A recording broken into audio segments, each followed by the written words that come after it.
شاہزیب خانزادہ صاحب، شہزاد اقبال صاحب یہ کہہ رہے ہیں کہ ان کو یہ نہیں لگ رہا کہ اپوزیشن جو ہے وہ اسٹریٹ ایجیٹیشن کا ماحول بنا سکتی ہے، لیکن میری اطلاع یہ ہے کہ اگر اے پی سی ہو جاتی ہے تو جو پیپلز پارٹی اور مسلم لیگ نون ہے انہوں نے یہ فیصلہ کر لیا ہے کہ کم از کم مشترکہ جلسے تو کریں گے، اسٹریٹ ایجیٹیشن کی طرف وہ واقعی فی الحال نہیں جانا چاہتے۔ تو اگر یہ مشترکہ جلسے کرتے ہیں تو اس کا کیا امپیکٹ ہو سکتا ہے؟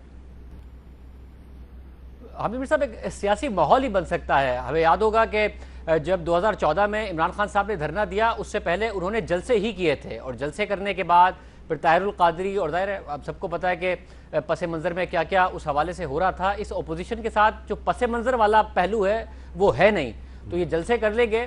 ایک چیز جو جاٹ ڈال سکتی ہے اس اپوزیشن میں، وہ نواز شریف صاحب کا واپس آنا ہے، کہ اگر وہ مفرور نہیں قرار دیے جاتے اور واپس آتے ہیں اور پھر ان کی پیشیاں شروع ہوتی ہیں اور مریم نواز نکلتی ہیں، تو پھر ایک اپوزیشن میں جان پڑ سکتی ہے۔ دیکھیں، شہباز شریف صاحب کا اسٹائل آف پالیٹکس وہ نہیں ہے، اور یہ بات بڑی غلط ہے کہ جو لوگ کہتے ہیں کہ شہباز شریف بائی نیچر ہی ایسے ہیں۔ بائی نیچر ایسے نہیں ہے وہ۔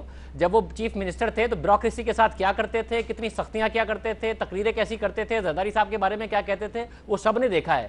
تو بائی نیچر وہ سخت ہی ہیں، مگر جو اسٹائل آف پالیٹکس ہے اس میں جہاں پر تنقید کرنی چاہیے وہاں ان کی ہمت نہیں ہوتی، ان کے پڑ جلتے ہیں۔ تو وہ کام تو مریم نواز یا نواز شریف ہی کر سکتے ہیں، تو نواز شریف صاحب کے واپس آنے میں ہی جان پڑ سکتی ہے، ورنہ جلسے کر لیں گے، موومنٹ نہیں بنا پائیں گے۔ شاہزیب صاحب، آپ کا کیا خیال ہے کہ شہباز شریف صاحب جو ہیں وہ اگر اس طرح ملاقاتیں کرتے رہتے ہیں اور اس کا امپیکٹ نہیں پڑتا، تو پھر اگر آپ کے خیال میں نواز شریف صاحب ہی کے واپس آنے سے امپیکٹ پڑے گا، تو نواز شریف صاحب کب تک واپس آ سکتے ہیں، اور اگر نہیں آتے تو پھر کیا ہوگا؟ دیکھیں حامد میر صاحب، میرے لیے بڑا حیران کن ہے اس وقت جو نون لیگ کی طرف سے موقف ہے، کہ بار بار وہ ماضی کی مثال بتاتے ہیں کہ الیکشن سے پہلے آ گئے تھے، کریڈٹ جاتا ہے انہیں اپنے بیانیے کو بچانے کے لیے۔ الیکشن تھا، ایک سیاسی لیڈر کو اپنے بیانیے کے لیے آنا بھی چاہیے، مگر اب بھی ان کا بیانیہ ہی خطرے میں ہے۔ بطور سیاسی لیڈر انہیں اگر وہ واپس نہیں آتے، جن عدالتوں نے انہیں ریلیف دیا وہی عدالتیں انہیں واپس بلا رہی ہیں، تو ان کا بیانیہ خطرے میں ہے۔ بطور سیاسی لیڈر ان کا اسٹیچر خطرے میں ہے، اور ان کی طبیعت خراب ہے، اس بات میں کوئی شک نہیں ہے، مگر کیا ان کی طبیعت کرٹیکل ہے؟